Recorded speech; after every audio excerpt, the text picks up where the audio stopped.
Hello friends, आप सब कैसे हो? आशा करती हूँ आप सब अच्छे हो, मस्त हो, लाइफ को अच्छे से एंजॉय कर रहे हो। अगर आपको मेरी वीडियो पसंद आती है तो प्लीज़ दोस्तों के साथ शेयर करें, लाइक करें, कमेंट कर जरूर बताएं आपको वीडियो कैसी लग रही है।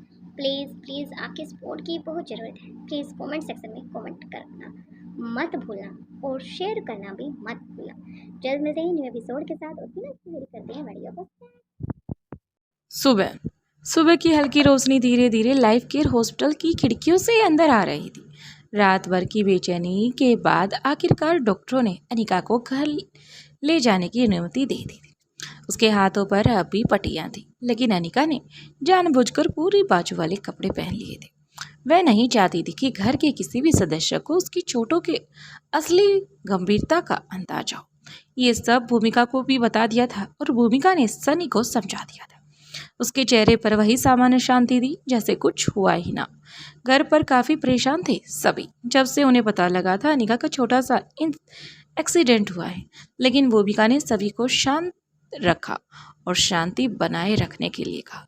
साथ में दादी माँ आना चाहती थी, लेकिन उन्हें भी मना कर दिया, क्योंकि भूमिका ने साफ तौर पर कहा था। अनिका ने कहा है कि किसी को ना बताए, लेकिन फिर भी मैंने आपको बताया। अगर आप दादी माँ हॉस्पिटल जाती हो तो अनिका मेरे बारे में क्या सोचेगी कि मैंने आप सभी को परेशान कर दिया।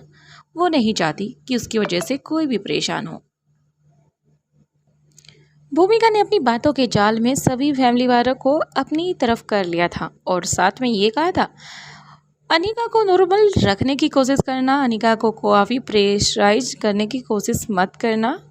बस ऐसा बिहेव करना कि आपको ज़्यादा कुछ नहीं पता। जैसा अनिका बताना चाहती है, दिखाना चाहती है, आपको वैसी ही प्रतिक्रिया करनी है।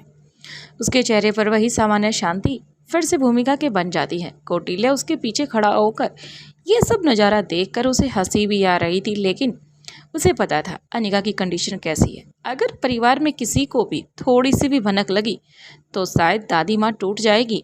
और अगर उन्हें ये पता लगा भूमिका अपने उसी मिशन के साथ अनिका को साथ लेकर गई थी, जहाँ से उन्होंने अपना पोता खोया है और एक माँ ने अपना बेटा खोया है और बच्चों ने अपने पिता को खोया है और एक पत्नी ने अपने पति को खोया है, शायद ये सदमा दादी माँ बर्दाश्त ना कर पाए। शायद भूमिका को भी काफ़ी कुछ ऐसी चीज़ें सुनने को मिले जिसके बारे में भूमिका सोच सोच कर परेशान होने का काम कर रही थी। इसलिए ये सब भूमिका ने झूठ बोला। वहीं कुछ से देर बाद भूमिका पूरी तरह से रिलैक्स हो चुकी थी। वहीं अनिका के रूम को अच्छे से चेक कर लेती है ताकि अनिका को किसी भी प्रकार की कोई परेशानी ना हो। साथ में मन ही मन उसने ये सोच लिया था, अगर प्रीति घर रहती है तो ठीक है, नहीं तो अनिका की सारी देखभाल खुद वह अपने हाथों से करना चाहती है, क्योंकि एक पूरी दुनिया में रोहित के बाद वही तो एक ऐसी इंसान है जो मुझे अच्छी तरह समझती है। भूमिका अपने ही ख्यालों में खोई हुई थी। वहीं कौटिल्य भी अपने काम में लगा हुआ था। वहाँ पर उसने आराम से बैठकर सारे सीसीटीवी फुटेज को चेक करना स्टार्ट कर दिया, क्योंकि उसे एक पल के लिए शक लगा था कि शायद वहाँ पर जो कुछ बोला जा रहा था या फिर अनिका और सभी को दिखाया जा रहा था कि रेड जोन, यानी कि पूरा मारवा हाउस रेड जोन के अंदर था। क्या ये सच भी हो सकता है? लेकिन अनिका ने साफ तौर पर कह दिया था, ये सब एक अफवाह है। उनका मारवा हाउस पूरी तरह से सेफ है। लेकिन पता नहीं, कौटिल्य जब भी अनिका ऐसी कोई दवंद जैसी बात करती, कौटिल्य के मन पर एक अजीब सी बेचैनी आने लग जाती। वहाँ उसका दिमाग अनिका की तरह काम करने लग जाता। उसे पता था अगर भूमिका को पता लगता तो शायद वो टूट सकती थी। इसलिए मुझे बिना भूमिका को बताए सारी चीज़ों को देखना होगा और खुद समझना होगा और जानना होगा। उसके बाद मैं अनिका से बात कर लूँगा। ये सब कौटिल्य सोच रहा था। अब कौटिल्य और भूमिका लंबे समय के बाद मारवा हाउस आए थे। शायद जब से रोहित यहाँ से गया था तब से ही भूमिका ने अपने आप को पूरी तरह से मिशन में उलझाकर रख लिया था। छोटे छोटे मिशन को अपने आप हैंडल कर रही थी, लेकिन जब बड़ा मिशन अनिका भूमिका के सामने आया, डिपार्टमेंट के लोगों के सामने आया, तो उन्होंने आखिरकार अनिका की हेल्प की और अनिका ने भी हेल्प पूरी वैसे ही की जैसे वो हमेशा करती आई थी। भूमिका थोड़ी सी परेशान थी, उसकी आंखों से आंसू बह रहे थे। वह अब अपने रूम में चली जाती है। वहीं कौटिल्य भी उसे रोकता नहीं है। वह समझ गया था कि भूमिका को शायद रोहित की याद आ रही है, इसलिए वह भी अपने रूम में चला जाता है जहाँ पहले वो रहता था।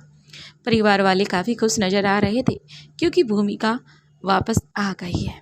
बस उनकी घर की रौनक वापस आ गई है, क्योंकि हमेशा से ही रिया भूमिका से ही अपनी बातें शेयर करती थी। जब से भूमिका गई थी, शायद बच्चे भी अपने आप को एकांत समझने लग गए थे। अब भूमिका आ गई है तो शायद बच्चों का चुलबुलापन फिर से आ जाए। परिवार वालों को ये नहीं पता था, जिन्हें वो बच्चे समझ रहे हैं असल में वो बच्चों के क्लोन हैं। ये सब दादी माँ और आशा मारवा के दोनों के अलग अलग दिमाग में चल रहा था। वहीं हंसराज मारवा वो अपनी ही उलझनों में अब परेशान हो गया था।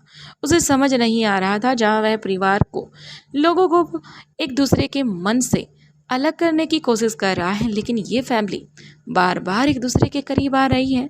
जहाँ भूमिका पहले रोहित की डेथ के बाद परिवार को छोड़कर चली गई थी, लेकिन अब वह वापस आ गई है। शायद यही उसके लिए सबसे बड़ी चुनौती थी, क्योंकि पैसे से भूमिका एक अफसर थी। शायद उसे ये सब चीज़ों को हैंडल करना आसानी से आता था। अगर हमारा कोई भी बात उसके कानों तक पहुंची या छोटा सा भी सुराग उस तक पहुंचा, तो शायद वह हमें पकड़ लेगी और शायद हमारी जितनी भी चालाकियां हमने की हैं उन सभी को पूरी फैमिली के सामने लेकर आ जाएगी। ये सब हंसराज मारवा आराम से खड़ा होकर सोच रहा था। वहीं उसकी पत्नी भी आराम से इन्हीं उधेड़ बुन में लगी हुई थी। रोहन को इन सब से कोई फर्क नहीं पड़ रहा था। वह तो किसी से कॉल पर बात कर रहा था। उसे तो बस अनिका की फिक्र हुई थी जब भूमिका ने वो सब बताया। वहीं लाइफ केयर हॉस्पिटल, अनिका के चेहरे पर बिल्कुल सामान्य सी शांति थी, जैसे अनिका हमेशा रखती थी, जैसे कुछ हुआ ही ना हो। लेकिन उसके कदमों में पहले जैसी तेजी नहीं थी। प्रीति उसके एक तरफ थी तो दूसरी तरफ सनी था। धीरे धीरे चलना स्टार्ट किया। अनिका ने कुछ कदम अपने कमरे में ही स्टार्ट किए, क्योंकि वह फैमिली मेंबर्स के सामने ऐसे स्पोर्ट के साथ नहीं जा सकती थी। उसे पता है उसके पैर पूरी तरह से स्वस्थ हैं, लेकिन हाथों में थोड़ा सा पेन है, थोड़ा नहीं ज़्यादा। लेकिन प्रीति की ये सब देख रेख को भी वह मना नहीं कर सकती थी। वहाँ पर सनी भी था, इसलिए वह वैसे ही कर रही थी जैसे प्रीति उसे करने को कह रही थी। हाँ में हाँ मिलाती जा रही थी। सनी भी दूसरी तरफ से अनिका को पकड़कर आगे की तरफ बढ़ रहा था। भाभी आराम से। अनिका ने जब सनी के मुंह से ये सब सुना, अनिका भी अपने ख्यालों की दुनिया से बाहर आई। अनिका ने हल्की सी मुस्कान दी। मैं ठीक हूँ सनी। प्रीति भी मुस्कुरा दी। सनी ने तुरंत उसकी तरफ देखा। तुम हर बार भाभी यही क्यों कहती हो, आप ठीक हो? अनिका कुछ नहीं बोली, क्योंकि सच तो ये था कि वो ठीक नहीं थी, लेकिन उसके लिए अपने दर्द से ज़्यादा जरूरी था अपने परिवार की सुरक्षा रखना। वहीं मारवा हाउस, आप गाड़ी जैसे ही मारवा हाउस के सामने आके रुकी, अंदर मौजूद लोगों को उसके आने की खबर मिल चुकी थी। अनिका ने गाड़ी से बाहर कदम रखा। कुछ ही कदम चली थी कि सामने सुहासिनी मारवा, आशा मारवा दिखाई दी। दोनों की निगाहें सबसे पहले उसके चेहरे पर गई, फिर उसके हाथों पर। फिर अनिका ने तुरंत अपनी बाजू को थोड़ा सा नीचे कर लिया, लेकिन दादी माँ की नजरें बहुत कुछ पड़ चुकी थी। इतनी बड़ी बात हो चुकी है, तुम हमें सिर्फ छोटा सा एक्सीडेंट कह रही हो, बता रही हो? अनिका ने धीरे से कहा। दादी माँ, सच में ज़्यादा कुछ नहीं है। आशा मारवा ने आगे बढ़ी। वही अनिका ने दोनों के पैर छुए और फिर उनको गले लगा लिया। उन्होंने अनिका का चेहरा दोनों हाथों में थाम लिया। बेटी, उनकी आवाज़ में चिंता साफ झलक रही थी। अगर तुम कुछ नहीं हुआ होता तो तुम अस्पताल में रात भर क्यों रुकी, बताना मुझे। अनिका के पास कोई जवाब नहीं था। उसने बस उसकी तरफ देखकर हल्की सी मुस्कान दी। अब मैं घर आ गई हूँ, आपको परेशान होने की कोई भी ज़रूरत नहीं है। आशा की आंखें नम हो गई। उन्होंने उसे अपने सीने से लगा लिया। अनिका ने भी अपनी आंखें बंद कर ली। कई दिनों से मिशन, खतरा, रैश और लगातार भाग दौड़ के बीच पहली बार उसे लगा कि वह अपने लोगों के बीच वापस आ गई है। उस फैमिली को वह काफ़ी मिस कर रही थी। शायद अनिका इतनी पैनिक हो गई थी जब वह रेड जोन अब उसके दिमाग में आया। अनिका को अपने हाथ, अपनी कंडीशन के बारे में कोई भी दिलचस्पी नहीं थी। उसे तो फर्क पड़ रहा था उस रेड जोन से, जहाँ पर पूरा मारवा हाउस खतरे के जोन के अंदर था। वहीं धीरे धीरे करके सभी अंदर आने लगे।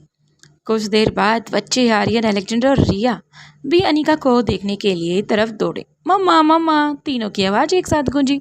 अनिका ने तुरंत हाथ फैला लिए, आओ। लेकिन जैसे ही तीनों उसके पास पहुंचे, उसकी नजर अनिका के हाथों पर गई। रिया की आंखें तुरंत बदल गई।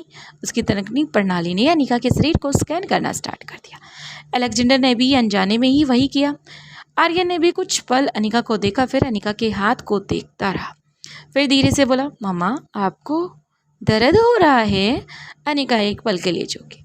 उसने तुरंत अपना हाथ पीछे कर लिया। नहीं तो, लेकिन आपका शरीर कुछ कह रहा है।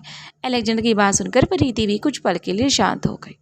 बच्चे तकनीक रूप से अलग थे, लेकिन अनिका उनमें भावनाएं डालने में कभी कोई कमी नहीं छोड़ी, इसलिए पूरी तरह से उन्हें बच्चों की तरह परिपूर्ण बनाया। इसलिए आज उनकी मसीने जैसी आंखों में भी एक माँ के लिए डर था, वो साफ झलक रहा था।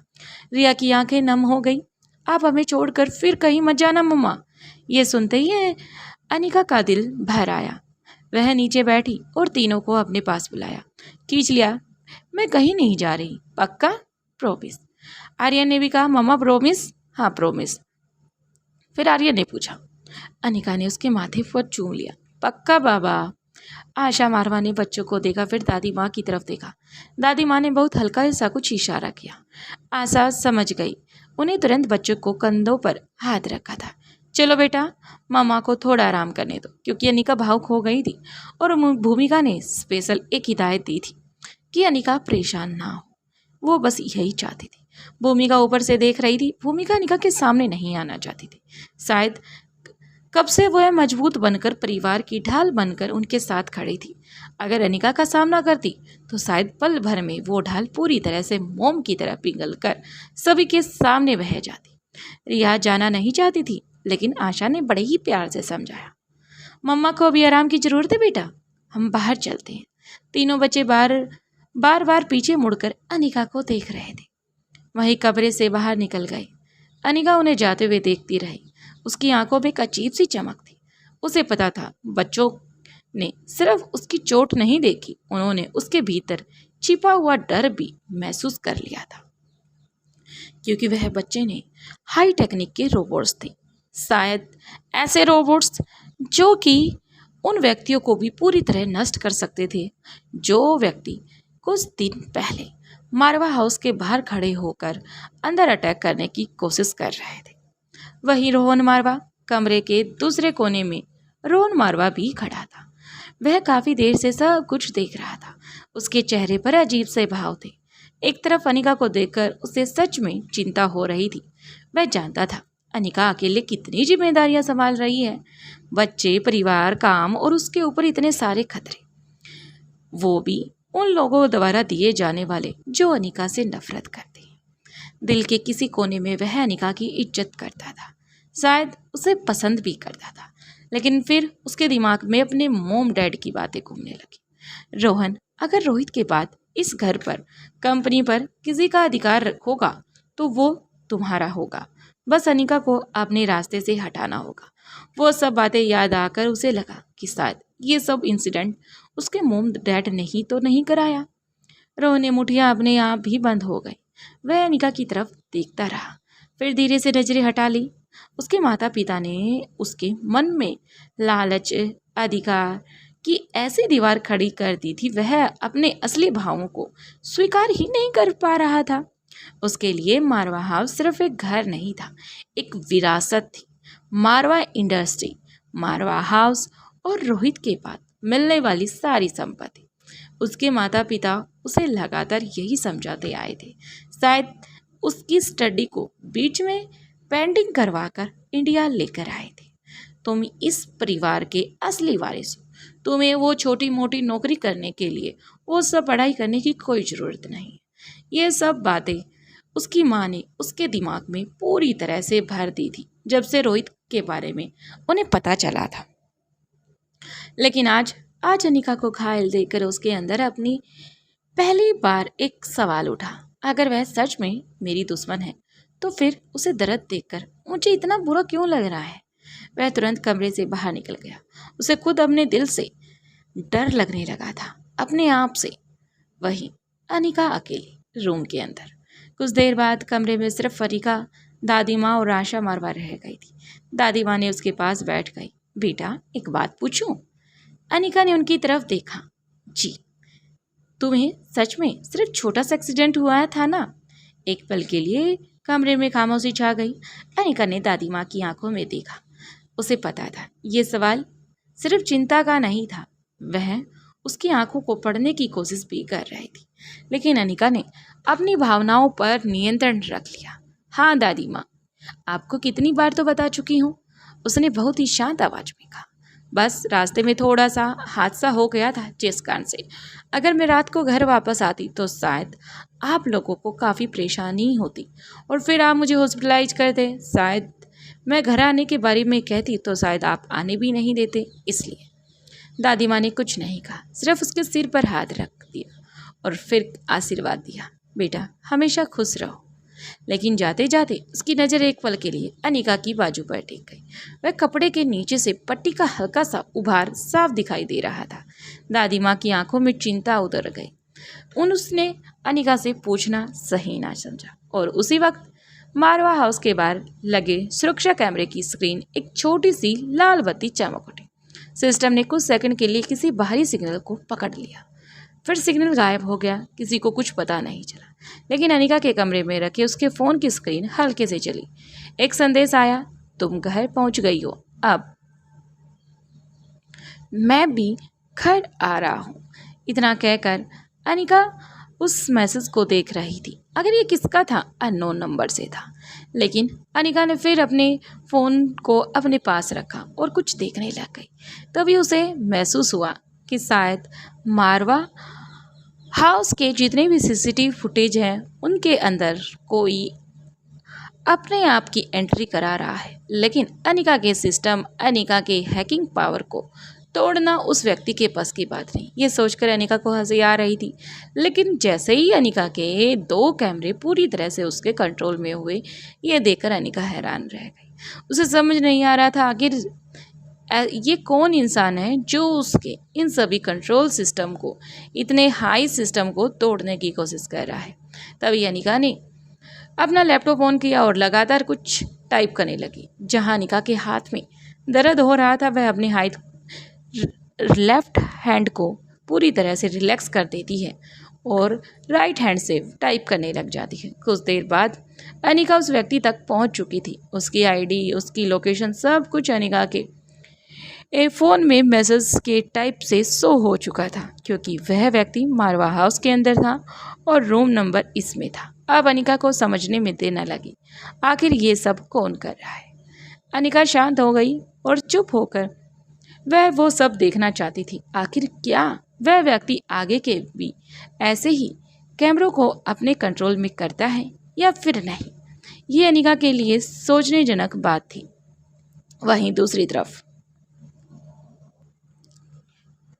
सुबह हो चुकी थी। करण गुलेरिया आज ज़्यादा ही जल्दी उठ चुके थे। वह गार्डन में बैठकर टहल रहे थे और टहलने के तुरंत बाद ही वह आराम से चेयर पर बैठकर न्यूज़पेपर रीड कर रहे थे। वही करण गुलेरिया आराम से न्यूज़पेपर रीड कर रहे थे। धीरे धीरे करके वह समय दूसरी तरफ गुलेरिया हाउस। करण गुलेरिया अपने कमरे में अकेला बैठा था। कुछ देर पहले आया वह अनजाना संदेश अब भी उसके फ़ोन में खुला था। तुम्हारा अतीत जानता हूँ। करण ने नंबर को फिर से ट्रेस करने की कोशिश की। सिस्टम ने कुछ सेकंड तक डाटा खोला, फिर एक्सेस कर दिया। करण की भौहें सिकुड़ गई। कौन हो तुम? उसने धीमे से कहा। उसी समय फ़ोन पर वाइब्रेट हुआ। करण का दिल एक पल के लिए रुक सा गया। इस बार सिर्फ एक फ़ोटो आई। करण ने फ़ोटो खोली। उसका चेहरा अचानक से सफ़ेद पड़ गया। फ़ोटो में कोई चेहरा साफ नहीं था, सिर्फ एक पुराना रास्ता था और उसके किनारे खड़ा एक कार। करण उस जगह को पहचानता था बहुत अच्छी तरह।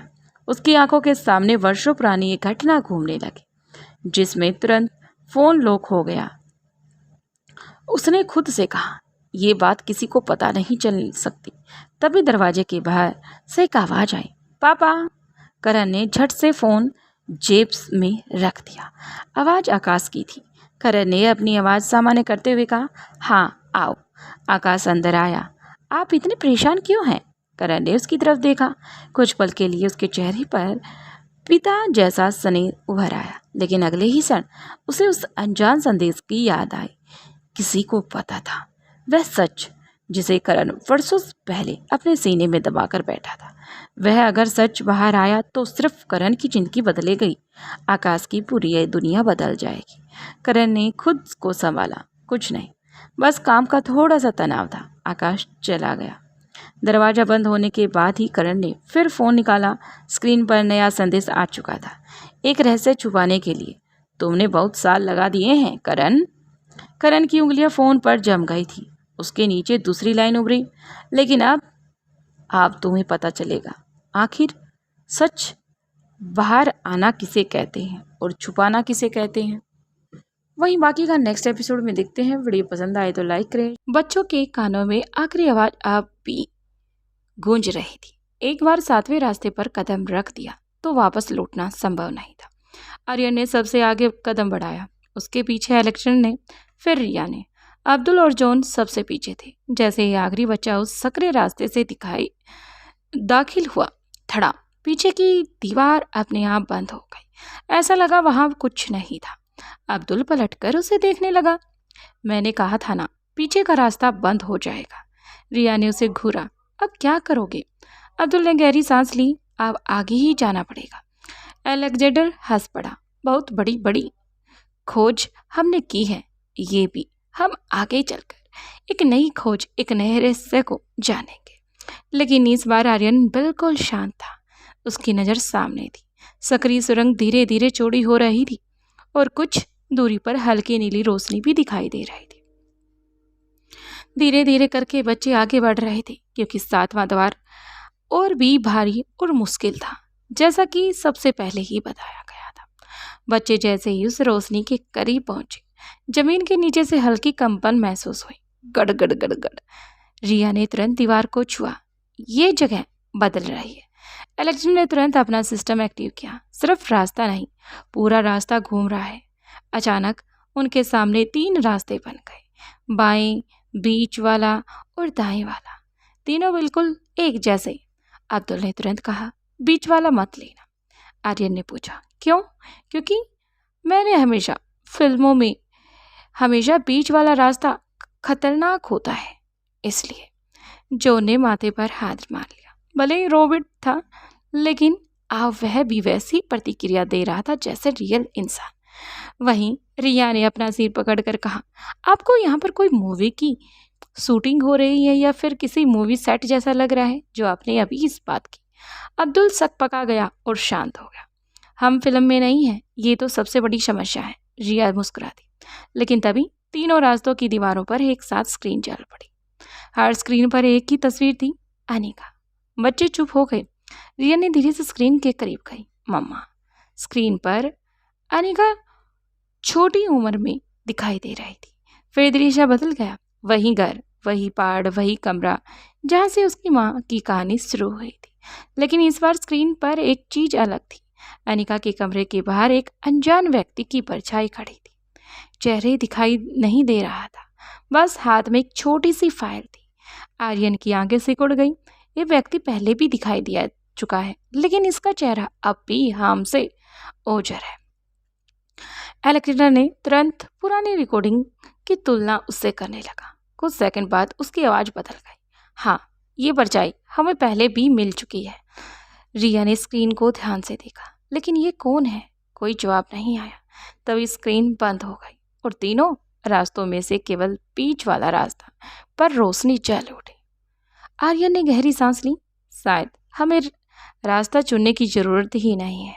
वे आगे बढ़े, बाकी सभी उनके पीछे आ जाने लगे। वहीं दूसरी तरफ गुलेरिया हाउस।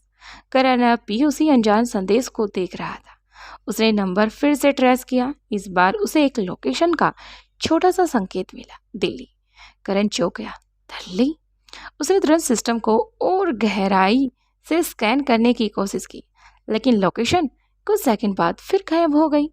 करण समझ गया, सामने वाला मजबूर कर रहा है मुझे, या जानबूझकर उसे अपनी तरफ खींच रहा है। उसने फ़ोन बंद कर दिया। तभी उसके कमरे के बाहर आकाश और मयूर की आवाज़ फिर से आई। करण ने अपना चेहरा सामान्य कर लिया। उसे किसी की कीमत पर परिवार को किसी भी चीज़ की भनक नहीं रखने देने चाहिए थी, इसलिए दोनों भाई आराम से आए। अब सुबह हो चुकी थी, इसलिए वो अपने डैड से पूछने के लिए आए थे क्या वो उनके साथ मारवा हाउस जाना चाहते हैं, क्योंकि वह दोनों और साथ में राजलक्ष्मी और श्रेया के साथ वो मारवा हाउस जा रहा है अनिका से मिलने के लिए और अपने डैड को बताने के लिए आए थे, ताकि अगर करण गुलेरिया उनके साथ चलना चाहे तो वो चल सकते। आकाश उसकी तरफ देख रहा था। करण गुलेरिया की आंखें कुछ कह रही थी, मानो उसे बहुत कुछ कहना चाहती हो। तभी मयूर ने अपने डैड को टोकते हुए कहा, डैड क्या आप हमारे साथ मारवा हाउस चलेंगे, क्योंकि अनिका हॉस्पिटल से डिस्चार्ज लेकर घर आ चुकी है, इसलिए हम अनिका से मिलने के लिए जा रहे हैं। इस पर करण बड़े ही शांत से स्वभाव से बिना उनकी तरफ देखकर बाहर की तरफ देखते हुए बिल्कुल नॉर्मल अंदाज में होकर कहता है, क्या तुम दोनों ही जा रहे हो या फिर कोई और भी? इस पर बड़े ही प्यार से अतुल ने